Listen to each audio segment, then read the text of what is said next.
dianjurkan sebelum berangkat sholat sunnah safar.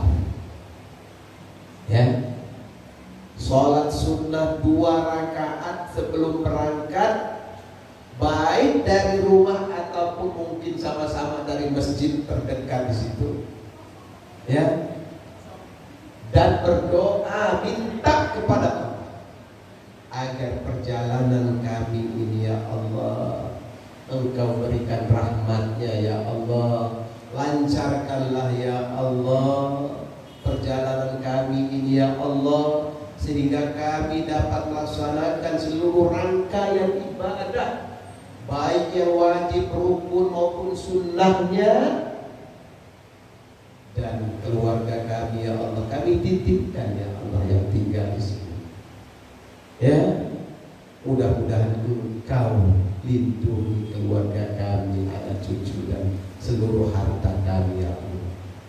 Nah, itu doa kita setelah 2 rakaat kita sholat sunnah safar. Ya, nah, setelah sampai di asrama haji, ya, Bapak Ibu jangan lupa suratnya tadi itu di bawah, SPMA, pasti akan ditanya. Ya, surat panggilan masuk asrama. Ya, nah di sana Bapak Ibu sekalian juga akan mendapatkan haknya di situ.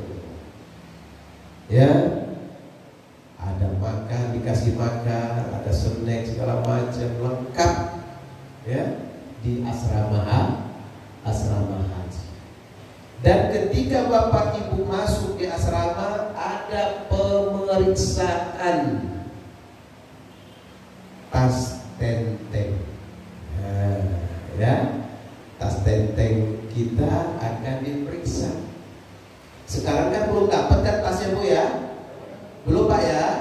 Nah, itu nanti kita dapat apa namanya, tas koper 1 ya, kemudian tas tenteng 1, kemudian tas paspor 1. Biasanya seperti itu ya. Nah, itu hak Bapak Ibu semua. Dan itu jangan ditukar-tukar. Ya, maksudnya jangan ditukar dengan tas kita yang kita beli kemarin misalnya. Oh iya, bagusan tas saya ini yang dari mall kemarin daripada ini. Gak bisa. Ya, nanti gak seragam kita. Ya. Nah, paling-paling kalau Bapak Ibu mau diperbaiki lagi, biasanya yang cepat putus saya kasih tahu itu tas paspor. Ya, karena paspor ini kita bawa terus ke masjid, kita bawa ya, ke kamar mandi kita bawa. Ya, jangan sembarangan naruh di depan misalnya. Ini kan di Mekah, nggak ada yang maling kan? Ya, ini kan di Madinah, nggak ada yang maling, ditaruh digantungin di luar. Waduh, keluar Ibu sudah nggak ada lagi. Ya Pak ya, keluar Bapak udah nggak ada lagi nggak? Belisnya banyak di sana, tahu belis nggak? Iya, jangan disangka ya di Arab itu udah suci betul. Ya, banyak Pak. Ya, penyakitnya banyak juga. Nah, yang maka jangan sembarangan kita naruh apa barang bawaan kita. Ya. Nah, kemudian Bapak Ibu sekalian, kita di asrama haji akan mendapatkan living cost. Living cost itu, tahu living cost nggak Bu? Apa living cost Bu? Apa Bu? Ada yang tahu? Biaya tinggal. Iya. Ya, uang ya, tapi uang itu Bapak Ibu bukan untuk beli emas. Tapi yang paling pokok uang itu untuk bayar dam dan kebutuhan ya harian lah, beli apa gitu kan. Untuk bayar dam itu nanti biasanya dikumpulkan oleh rombongan ya untuk bayar dam. Karena apa Pak Bu? Ya, kita ini namanya haji tamattu. Haji tamattu itu apa? Kita melaksanakan umroh terlebih dahulu, baru nanti kita melaksanakan haji. Itu namanya haji tamattu. Seluruh dari Indonesia haji tamattu. Ya, haji tamattu itu kena dam, bayar dam. Ya, makanya wajib itu. Jangan dihabiskan untuk yang lain-lain dulu. Gitu ya. Nah, kemudian Bapak Ibu nanti juga dapat gelang. Ya. Gelang itu maksudnya Bapak Ibu, ya. Bukannya nggak ada arti. Besar sekali artinya Bapak Ibu. Ya. Karena gelang itu adalah merupakan juga identitas kita. Ya, misalnya Ibu Aminah, ada Aminah nggak di sini? Nggak ada ya? Ya, Ibu Aminah udah ada namanya di situ. Ya, dari Kedamaian, Lampung. Ya, nah. Itu ada identitas kita masing-masing. Ya, jangan sampai ya, karena ada cerita beberapa tahun yang lalu Pak Bu, ya, ketika mereka ya masuk rumah sakit, ada yang dari Lampung, ada yang dari Sulawesi, masuk rumah sakit, ya. Nah jadi ketika mereka sudah beberapa hari di rumah sakit, sehat kan sudah dapat kenalan baru nih di rumah sakit, orang Sulawesi, ya, ngobrol karena sudah akrabnya, ya, sudah akrab betul, tukar gelang lah mereka berdua, tukar gelang, ya. Nah, tiba-tiba ya, karena yang satu ini sudah sehat, yang satu masih di rumah sakit, yang tukar gelang tadi itu, ya, rupanya yang tinggal itu meninggal,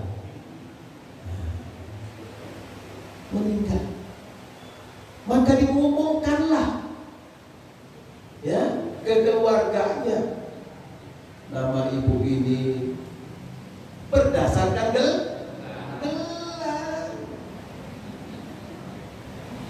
Nah ini hati-hati, makanya sempat jadi masalah nih Pak. Rupanya mereka tukar gelang, masih hidup yang satu itu, yang satunya ini yang mati. Gitu. Ya, makanya saya bilang tadi itu bukan untuk main-mainan, tapi artinya sangat besar. Ya, yang kedua, maaf, karena gelang itu nanti kita dapat tambahan lagi di sana. Ya, dari pihak hotel, gelang maupun apa namanya tempat kita, pemondokan kita, atau kalau di sana disebutnya maktab kita, ya. Nah, maktab kita ada alamat juga Pak, ya, pakai barcode kadang-kadang. Nah itu, itu juga hati-hati, jangan ditaruh sembarangan. Jangan sampai hilang juga. Kenapa? Karena di Mekah ini Pak Bu, dari tahun ke tahun selalu saja ada yang nyasar.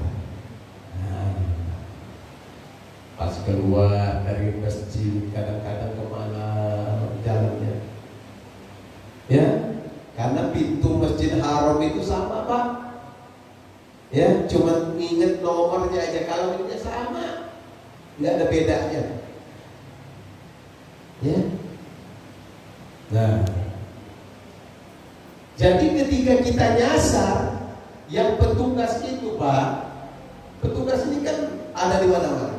Langsung lihat itu. Oh, di mana ini maktabnya? Diantarlah kita ke maktab. Jadi kalau bapak ibu misalnya si bapaknya nih kok gak pulang-pulang, jangan khawatir. Selagi dia bawa identitas lengkap, insya Allah diantar sama petugas. Ya Bu ya. Nah, kalau mungkin ibunya juga seperti itu, ya. Kalau dia bawa identitas lengkap, insya Allah, ya, nggak sampai minum diantar sama petugas, ya. Karena di Mekah itu Pak Bu, banyak petugas-petugas yang sudah disiapkan juga oleh pemerintah kita, ya, yang mereka ya mencari orang-orang yang sepertinya kayaknya kebingungan mau menuju jalan pulang, gitu kan? Nah, kalau nggak mau diantar, dan antarkan saja ke bisnya, bis mana. Nah, makanya perlunya juga, ya, artinya identitas itu jangan sampai tidak dibawa.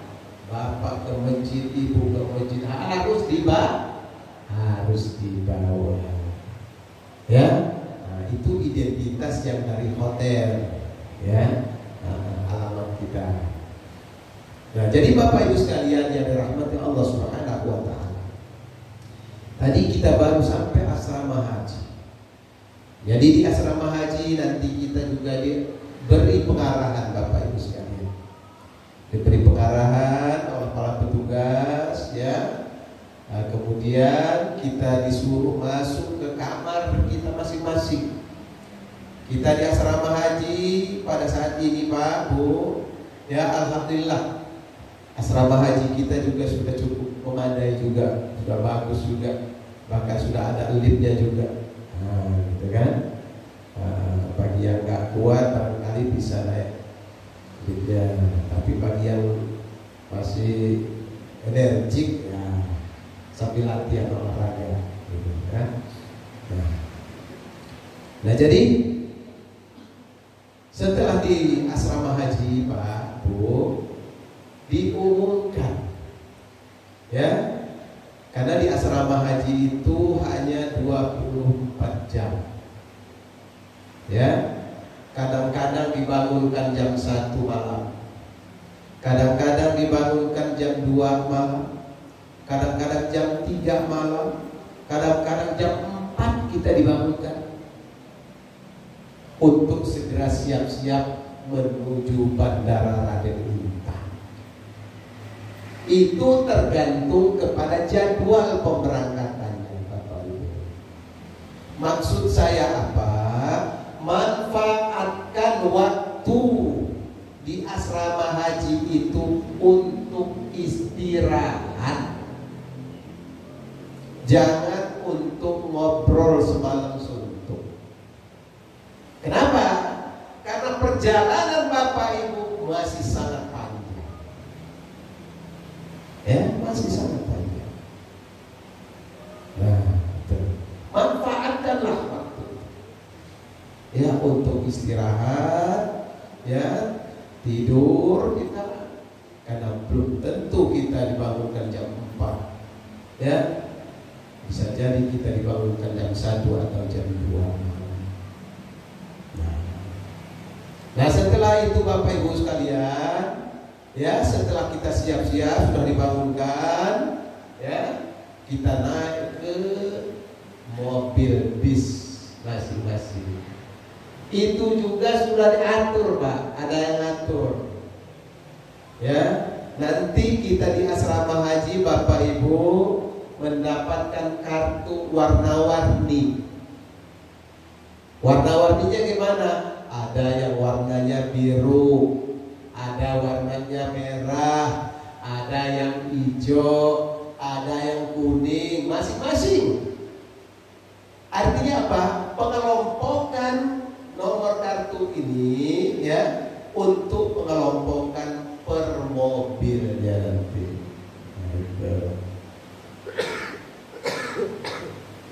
Ya, per mobilnya nanti. Ya. Nah, jadi Bapak Ibu berangkat ya dari asrama haji mulai bismillah. Ya. Setelah bismillah baca talbiyah. Ini yang disunnahkan. Ketika kita berangkat, setelah baca doa naik kendaraan, udah apa belum Pak baca doa kendaraan? Belum. Apa lo naik kendaraan? Aduh bismillah wah. Ya. Bismillahirrahmanirrahim wa mursaha inna rabbil ghafurur rahim. Ya. Ya, begitu kita keluar rumah, Bismillahirrahmanirrahim, la haula wala quwwata illa billah. Itu bukan pelajaran anak TK itu Pak, Bu. Ya. Kalau kita nanya sama cucu kita, hafal semua mereka. Tapi untuk kita sebetulnya itu hadis Rasulullah. Ya. Nah, ketika kita sudah